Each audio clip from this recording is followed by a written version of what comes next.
The older I get, the more intentional I try to be with my time. Yet, I always find myself saying yes to any and everything. Everything except myself.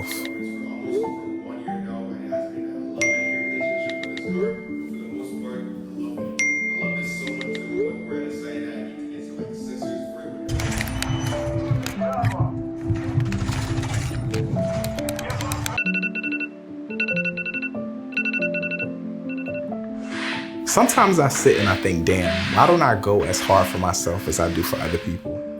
And I've come to the conclusion that it's easy to say no to yourself, or it's easy to slack off when you're in control. It's nobody else on the other side of it. It's nobody sitting over there with a face of disappointment. It's nobody over there that's gonna be envious of you because you said no to them. It's just you. But ultimately, when you don't say yes for yourself and you don't go hard for yourself, you lose. When you consistently skip workouts, you lose. When you don't go out and practice and shoot because you want to be lazy, you lose. So as I continue to grow and I continue to get older, this is my reminder to myself to go as hard for myself as I am for everybody else around me.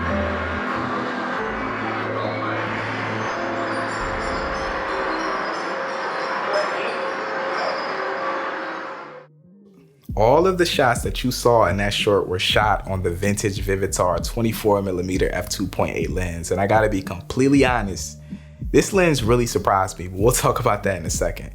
The music from that short was from Track Club, and Track Club has one thing up its sleeve that completely separates it from all of the other music licensing platforms that you're probably familiar with, and that is Mixlab. Mixlab allows you to customize the song exactly how you need it for your video project, down to the elements, down to the BPM. It's crazy. So inside of Mixlab, it's gonna list out every single element of the song, the vocals, the bass, the instruments, and you have the ability to not only mute out specific sounds, but if you wanna hear it a little bit louder, you can increase the volume. If you wanna hear it a little bit lower, you can decrease the volume. Another thing you can do inside of Mixlab is adjust the BPM. So if you need the song a little bit faster for a more intense edit, you can increase the BPM. If you need it a little bit slower for a slower edit, you can decrease the BPM. It's wild. The music on Track Club is high quality music that you'd actually listen to.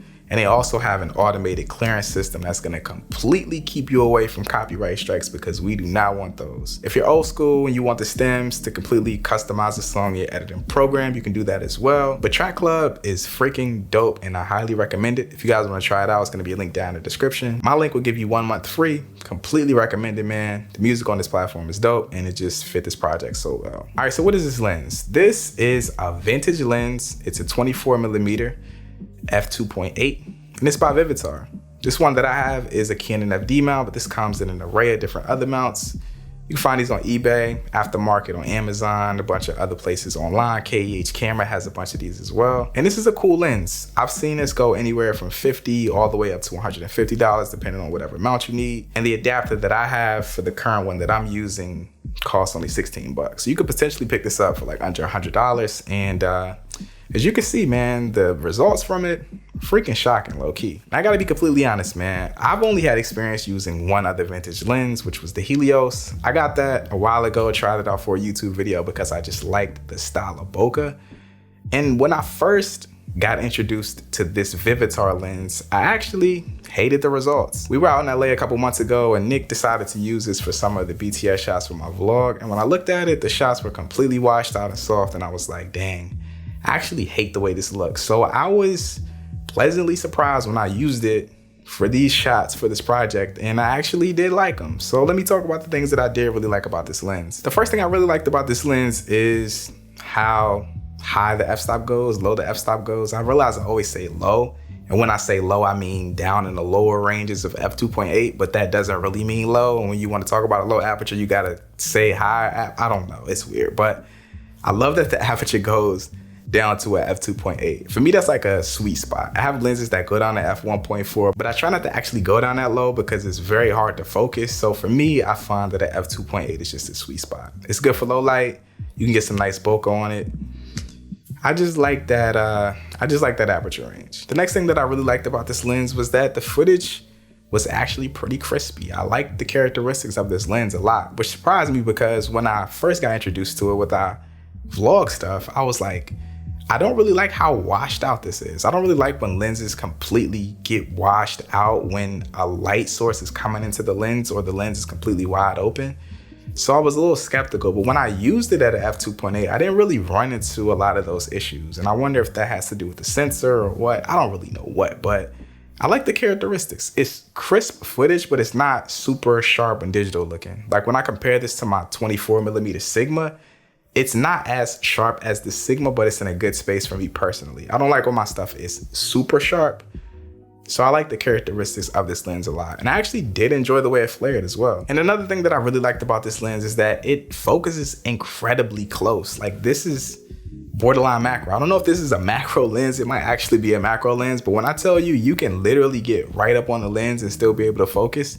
That's one thing that I really, really like about this lens. And the final thing that I just noticed while using it was that the focus ring is really super smooth. It's very different from DSLR lenses that I'm used to.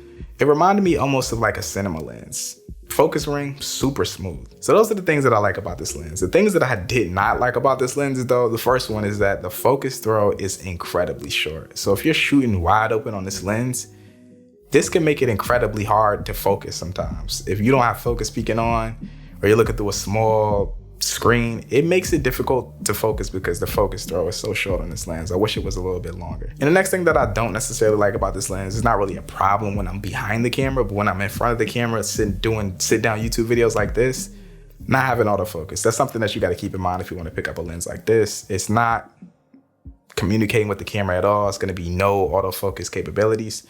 So that's kind of a negative if you plan on filming yourself, like these sorts of videos right here. So to sum this up, I actually really enjoy using this lens. I like the characteristics of this lens a lot. It's crispy, but it's not too sharp. It's soft, but it's not too soft to the point where you can't tell what's in focus. The flaring on it is really nice. And it makes me want to experiment a little bit more with vintage lenses. I like the concept of having lenses that give a different overall look to a video. I watch Cine Dailies, my homie Joshua Martin, and he experiments with tons of lenses. And this one experience with this lens makes me want to kind of deep dive into that realm and get into the world of vintage lenses. I think another thing about that that's really cool is that it's inexpensive, or fairly inexpensive. Like compared to buying a brand new RF lens or like a Sony G Master lens, you can just go pick this up and this looks really freaking good. You got to get good with manual focusing, but honestly, man, I really don't understand why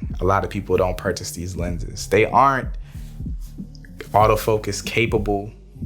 They obviously aren't cinema lenses, but I feel like if you want to bring a unique look to a project that you're making, vintage lenses might be the way. I actually really like this lens, and I can't believe that you can pick this up for this cheap, adapt it to whatever camera you're using, and have a fully viable lens to just go out and create really cool stuff on. Post-processing with the footage that I put into the short and that you're seeing throughout the B-roll of this video was very minimally processed. I threw grain on top of it using what is that? What's the grain app, vintage app freaking thing? Dehancer, that's what it is. Dehancer, simple color grade using Color Finale. I didn't add any post sharpening. I didn't add any post diffusion outside of a bloom inside of Dehancer. I'll take that off so you can see it throughout the video. I don't know why I'm talking about it. Love the vintage lens. You want to check it out, it's going to be a link down in the description.